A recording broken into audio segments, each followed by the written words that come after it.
You good to go? Let's go. Who is Laura Stojanovic?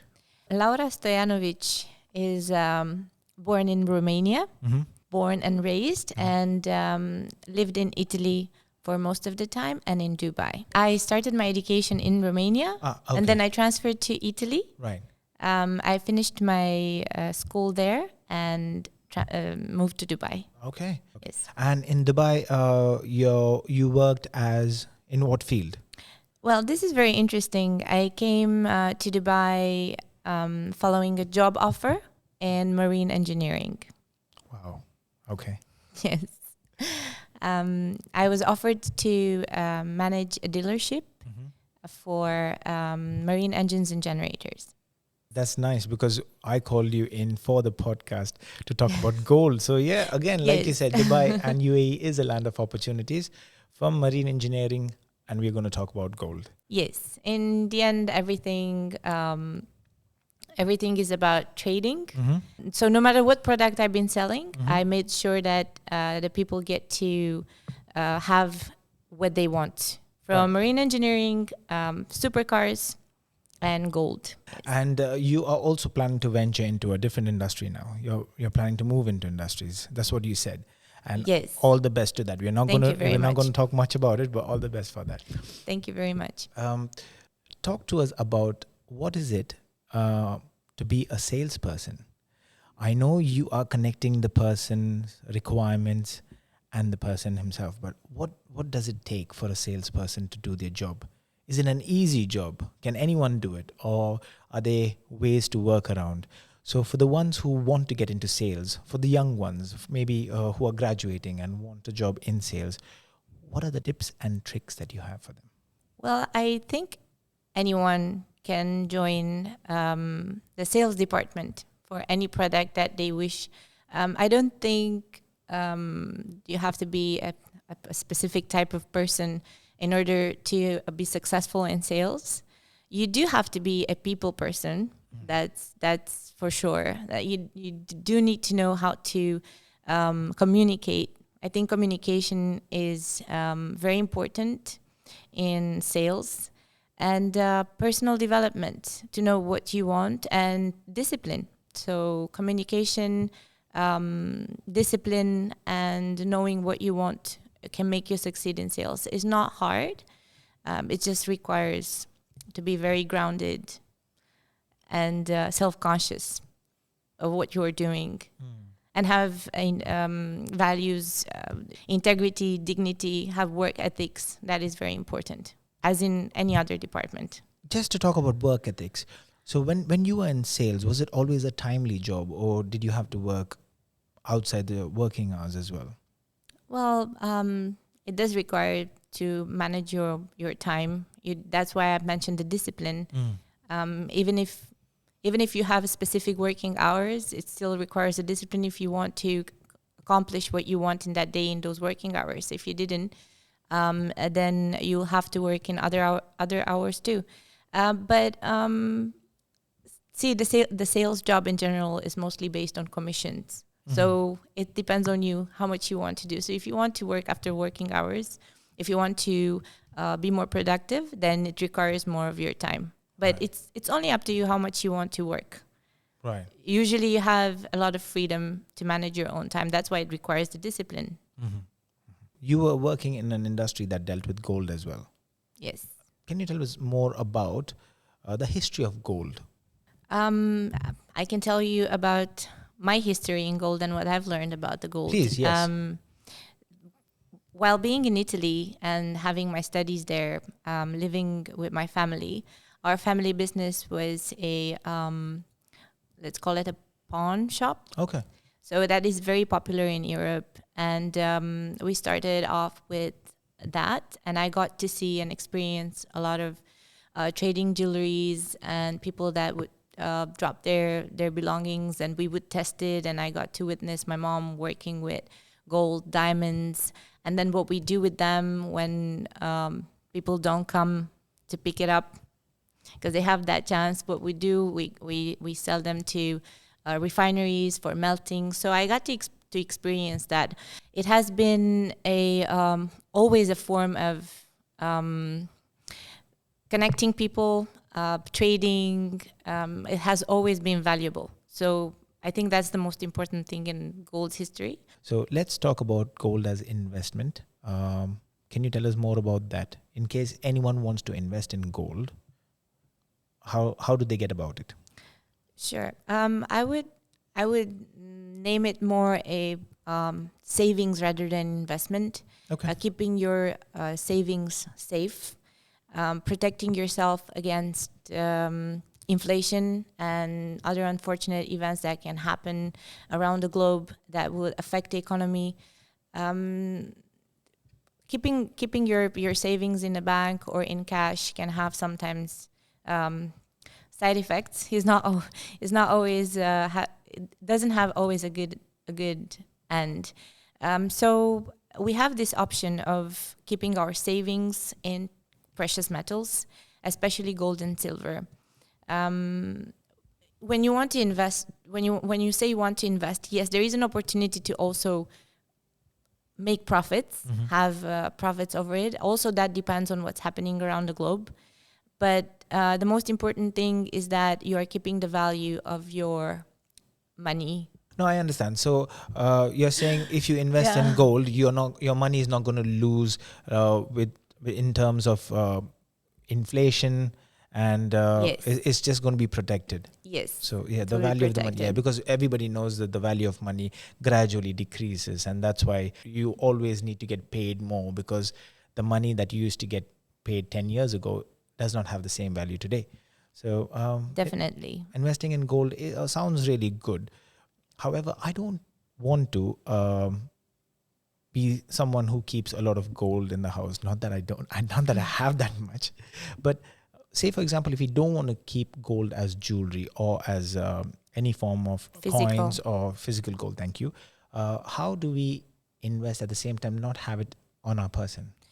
There are options that you could have it as EFTs, certificates. You can purchase a quantity that you want with certificates, and store that gold having stored by banks or other traders. There are traders that do that, but I would still always recommend that you purchase it physically, that you own it and you have the gold in your hands. Okay, because back home in India, we always have this locker system in the banks. Yes, then that's why I'm saying, because now you have the options to own it physically, but you can store it in a private safety deposit box. There are also banks that are giving this option that you can store it with the banks, but you can actually get a safety deposit box in a private facility. Okay. That you have access on 24/7, that you have a top security system and everything, and insurance. Also, you can insure your belongings there. So yeah, there are even in Dubai, that is one of the safest places on earth.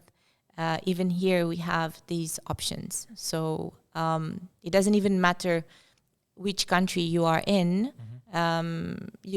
It is very good if you are protecting yourself from other unfortunate events, like can happen for flooding, or God forbid,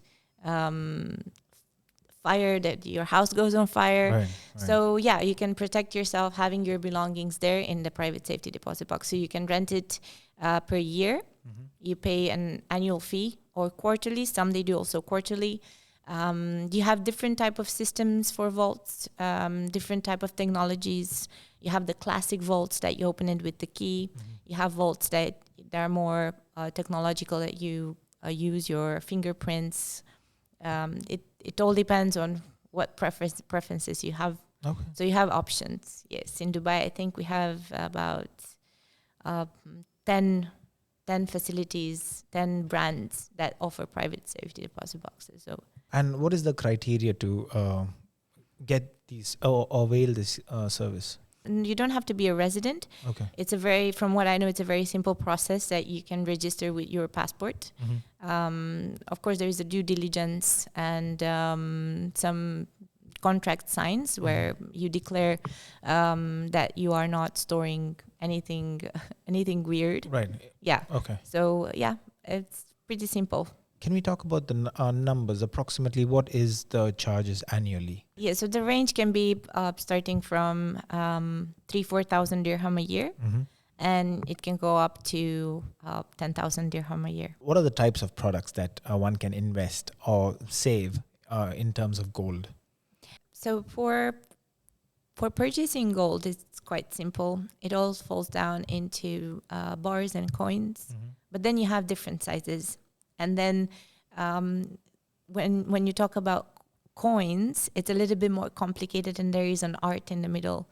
For every refinery that is producing these coins, there is a meaning and a tradition behind. The bars can be on different sizes from 1 gram to 1 kilo, 1 gram, 5 gram, 10 grams. So everybody will be able to start their savings in gold. And for the coins, the most popular and what I advise also to purchase is the 1 ounce, which is a 31.1 gram coin. These come from different refineries around the world, from different countries. You have a few that are the most popular. Number 1 coin around the world is the Krugerrand from South Africa, and then you have a Britannia from Royal Mint of London. You have a Canadian maple leaf from Canadian Royal Mint, Australian kangaroo from Perth Mint, Australia. So these are American eagle, buffalo. These are the most popular that people can also purchase it with an intention of keeping their savings into gold, but also as a collectible. Quick question with that. When it comes to all of those kind of coins, and you buy a regular 24 karat, when you sell them, at what rate do you get? Because I'm assuming if you go for certain coins, there's the gold rate and there's minting charge or packing charge, whatever they call it. There's a premium. The premium includes manufacturing charges, shipping, handling, customs, and then the trader fees. Right. So if I want to sell that and I want to get my money, so what benefit do I have from all of those that you just mentioned that are really a collector piece, you can say, or maybe very famous ones and a regular 24 karat? They're all coins for investment, for savings, but people like to collect them as well, to have a little bit of each, so coin from every part of the world. So that makes it a collectible. The coins usually are 24 carats, but there are a few that are also 22 carats, like Krugerrand and American Eagle.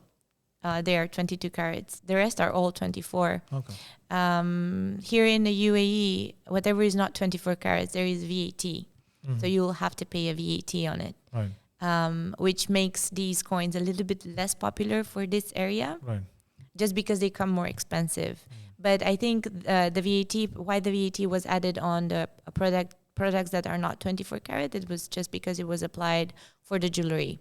So then these two coins fell in the middle.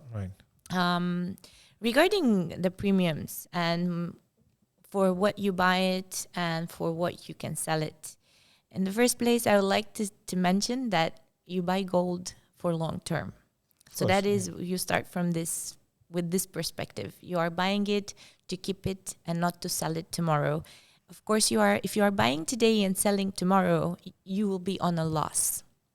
Because yes, you do pay the gold price of that day, international price, plus a premium that there are the making charges, customs, trader fees, and so on. And if you are selling it, then you are selling it to a trader. And the trader will also take, when the trader is buying from you, will also take a commission. So then you are losing some margins that usually are, I would say, it depends on the quantity, obviously. Of course. But it usually around 5%, 5% to 10%. When you buy and sell, if you want to do it immediately. But over the time, these premiums are covered, because gold, if you're looking at the past 20 years and you see this is available for anyone to Google and check the price of gold in the past 20 years, they will see that the gold actually increased. It had some moments that it fell as a price, but the price of gold 5 years ago is way lower than the price of gold of now. Mm. So we are talking about the 5 to 10%. This can be recovered usually in five years. Right. Yeah, easily. Okay. It can be also in 1 year, like what happened in 2020. Mm. The gold went from $1,600 per ounce. It went to $2,020 per ounce in just 6 months. So there are events like that happening. Okay. Yes. So no matter what you buy, eventually long term, everyone's a winner, you're saying? Yes, exactly. Okay. Let's talk about precious metal. We go a little bit broader. All because I want to ask about silver. Okay. So how is silver? See, my eyes are smiling. I'm a big fan of silver. Okay. I actually invest in silver. I keep my savings in silver more than gold. Mm-hmm. One, because it's more accessible. The price is lower, so you can easily just, if you feel like buying 1 kilo of silver, you can easily do it nowadays. The gold is something else. Yeah. It's way more expensive. Mm. But the thing is that it has a lot of potential. The bad side of the silver is that it has volume. Right. It will be Storing is yes. I know. That is an issue, but as a potential, it has a lot of potential because it's a precious metals and it's used in so many things and so many industries. It's an industrial precious metal that it always requires sourcing. Right. So then it has a lot of potential for growing in price. What would you say if a person wants to start investing into precious metals? We'll not just stick to gold because gold is very expensive, yes. What other options that they can go for? The best options is gold and silver, but then you have also platinum, which it has also a good potential. I would go for that too. Mm-hmm. This is what I would go for, but then you have ruthenium, rhodium, palladium. Some of them, they're very expensive as well. Right. So yeah, more or less, this is the copper. Some people invest in copper, but again, it requires a lot of volume. You want to do an investment in copper, you need warehouses. Okay. So gold and silver always a safe bet against Gold, inflation. silver, and platinum. And platinum as well. Okay. Perfect. Thank you so much, Laura.